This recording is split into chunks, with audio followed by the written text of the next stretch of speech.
کا احاطہ سنیے، اس کو کتنا بڑا درخت ہے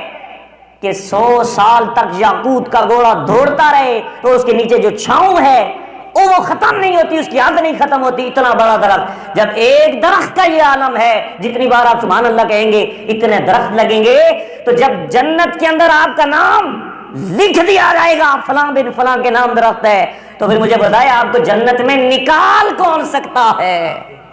اس لیے سبحان اللہ ماشاء اللہ، نعرہ تکبیر، نعرہ رسالت یہ لگایا کریں، پتہ چلے کہ آپ نبی کی شان سن کر مچل جانے والے لوگ ہیں، کیونکہ نبی کی شان سن کر مچل جانا یہی ایمان ہونے کی دلیل ہے کہ بندے کے اندر ایمان موجود ہے۔ اس لیے کہیے سبحان اللہ۔ اب میں بتا رہا تھا جس وقت میرے نبی فرماتے مجھے میرے سینے میں ٹھنڈ پڑی، جو ہی ٹھنڈ پڑی تو کہتے ہیں فَعَلِمْتُ مَا فِي السَّمَاوَاتِ وَالْأَرْضِ، زمین و آسمان کے سارے علوم اللہ رب العزت نے مجھے عطا کر دیے، سب زمین و آسمان کے علوم اللہ رب العزت نے مجھے عطا کر دیے، فقط شان قدرت کا ہاتھ میرے نبی کی پشت کے پیچھے رکھا ہوا تھا۔ جس رب کا، جس قدرت کا ہاتھ میرے نبی کی پشت کے پیچھے ہے، اس کا فیض کا عالم یہ ہے کہ میرے نبی کو سارے علوم زمین و آسمان کے میرے رب نے بتا دیے ہیں۔ یار لوگوں ذرا تصور کرو اس مقام پر جس وقت موسیٰ علیہ السلام کوہ طور پر گپے لگانے کے لیے، ملاقات کرنے کے لیے رب کی بارگاہ میں جاتے ہیں، اچانک موسیٰ علیہ السلام عرض کرتے ہیں ربی ارینی، اے رب ذوالجلال میں تجھے تکنا چاہتا ہوں، تجھے تکنا چاہتا ہوں، تیرا دیدار کرنا چاہتا ہوں۔ اگر لمبی تفصیل ہے، لوگوں نے ڈیمانڈ کر دی ان کی امت نے، قال لن نؤمن لك حتى نرى الله جهرة فأخذتكم الصاعقة، اے موسیٰ ہم اس وقت تک تجھ پر اور تیرے رب پر ایمان نہیں لائیں گے جب تک تو اس رب کا دیدار نہ کروا دے۔ جس وقت ڈیمانڈ کی، ہر نبی کی بات کو رب نے مانا۔ رب ہوتا ہی وہ ہے جو اپنے نبیوں کی باتیں سنتا رہے، قبول کرتا رہے۔ جناب موسیٰ علیہ السلام نے جب رب کا دیدار کیا، انڈائریکٹ، ڈائریکٹ نہیں، کتنا بڑا دیدار، سوئی کے ناگا، سوئی کا سوراخ، اس سوراخ کے کروڑ حصے کریں، کتنے کروڑ حصے، ان کروڑ حصوں میں سے ایک حصہ نکالیں، اتنی تجلی رب نے اس پہاڑ پر، کوہ طور پر ڈالی، پہاڑ جل گیا، پہاڑ جل گیا، جناب موسیٰ علیہ السلام بے ہوش ہو گئے، اور ان کے ساتھ 700 سے کم کر کے 70 بندے جو بار بار کہہ رہے تھے ہم دیدار کریں گے، موسیٰ علیہ السلام نے کہا ٹھیک ہے دیدار کرنا، میرے ساتھ چلو، یہ بھی ساتھ چلے، 70 بندے شہید ہو گئے، ان کی ڈیتھ ہو گئی۔ اتنی تجلی پاور والی تھی رب کی تجلی، انڈائریکٹ تجلی کا عالم یہ کہ کروڑواں حصہ بندے کو مار سکتی ہے، روح نکل جایا کرتی ہے، بندے بے ہوش ہو جاتے ہیں۔ اس سے یہ بھی پتا چلا پیغمبر بے ہوش ہو رہا ہے اور پیغمبر کے مقابلے میں امتی مر رہا ہے، اس سے یہ پتا چلا پیغمبر اور امتی میں زمین و آسمان کا فرق ہے،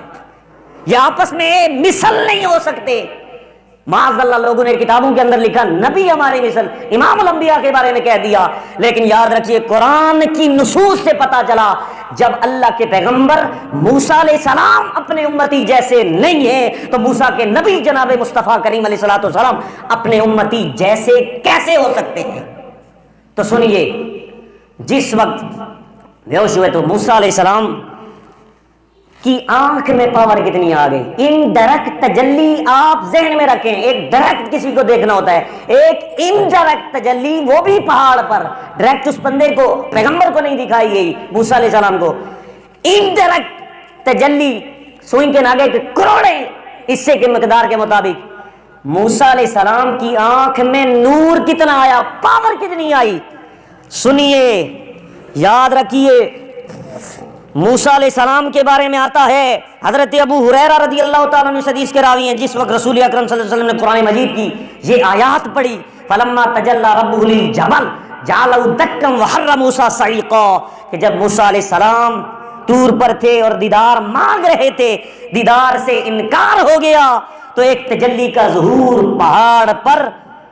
پہاڑ پہ ہوا تھا، پہاڑ ریزہ ریزہ ہو گیا، ٹکڑے ٹکڑے ہو گیا، حضرت موسیٰ علیہ السلام بے ہوش ہو کے گر گئے۔ اور کیا صورتحال تھی؟ آنکھ کی، موسیٰ علیہ السلام کی آنکھ کی۔ لما تجلی اللہ بموسیٰ علیہ السلام، جب اللہ نے موسیٰ علیہ السلام کے لیے تجلی ڈالی، یعنی ڈائریکٹ پہاڑ پر ڈالی، انڈائریکٹ موسیٰ علیہ السلام نے دیکھی اور وہ بے ہوش ہو گئے۔ جب ہوش آیا تو کیا صورتحال تھی سنیے، حدیث کے اندر لفظ موجود ہے، میرے آقا فرماتے ہیں کانا یبصر النملۃ علی الصفا فی اللیلۃ الظلمۃ مسیرۃ عشرۃ فراسخا۔ حضرت موسیٰ علیہ السلام کو جب ہوش آیا تو اللہ کے نور کا فیض اتنا مل چکا تھا کہ اگرچہ براہ راست تو اللہ کی ذات یا صفت کو تو نہیں دیکھ سکے، انڈائریکٹ دیکھا۔ جب ہوش میں آ گئے تو پھر بھی آنکھ میں اس نور کا فیض آ گیا تھا کہ وہ اندھیری راتوں میں 30 میل دور، کتنا؟ 30 میل دور، رات کالی رات، سیاہ رات میں سیاہ چونٹی کو دیکھ سکتے تھے، اتنا پاور آ گیا تھا موسیٰ علیہ السلام کی آنکھ میں۔ اب لفظ ہے کہ کانا یبصرو، گرامر کے اعتبار سے تو اس کا معنی کیا؟ اس کا معنی یہ نہیں صرف ایک بار ایسا ہوا، صرف ایک بار ایسا ہوا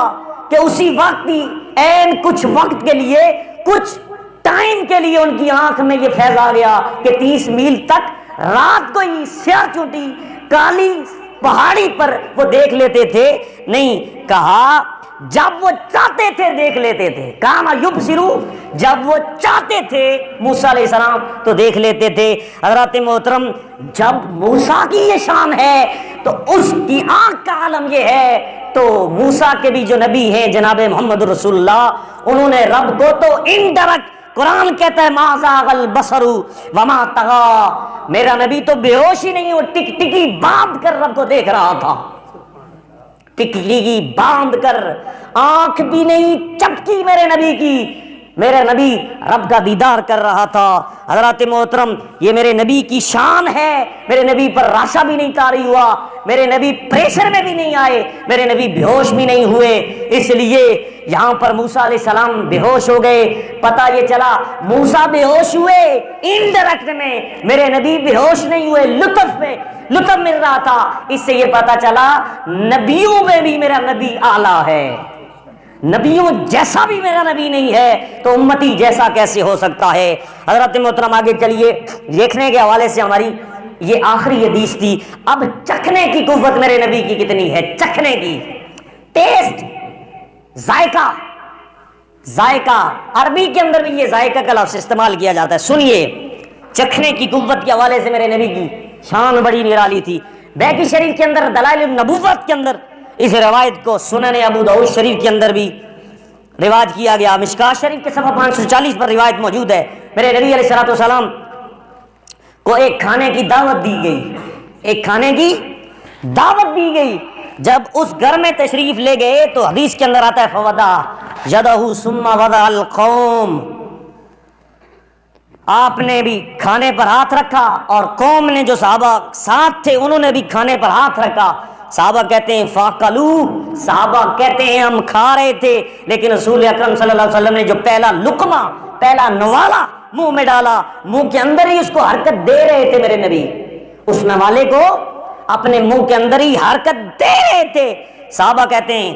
فنظرنا الی رسول اللہ صلی اللہ علیہ وسلم یلوک لقمتن فی فیہ، ہم نے رسول اللہ کو دیکھا کہ اپنے منہ کے اندر اس لقمے کو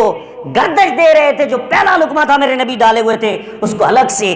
نیچے نہیں اتار رہے تھے۔ ثم قالا، پھر رسول اللہ صلی اللہ علیہ وسلم نے ارشاد فرمایا اجدو لحم شاۃ اخذت بغیر اذن اہلھا، میرے صحابہ میں نے جو چکھا ہے تو مجھے ذائقہ یہ آیا ہے کہ یہ اس بکری کا گوشت ہے جو مالک کے اذن کے بغیر ذبح کی گئی ہے، یہ چکھنے کی قوت ہے۔ فرمایا بغیر اذن اہلھا، اس کے مالک سے پوچھا نہیں گیا۔ جب یہ بکری خریدی گئی اور اس کو ذبح کیا گیا، ہمارے لیے دعوت کی گئی تو پوچھا نہیں گیا بغیر اذن کے اس کو ذبح کیا گیا، تو اب اس سے پوچھے بغیر پکا دیا گیا ہے ہمارے لیے اور ہمیں کھلائی جا رہی ہے۔ اب دیکھیں کتنا فرق ہے، ہماری قوت ذائقہ چکھتی ہے تو پتہ چلتا ہے کھانا نمکین ہے یا میٹھا ہے، مرچیں زیادہ ہیں کیا ہے، یہ معاملات حلال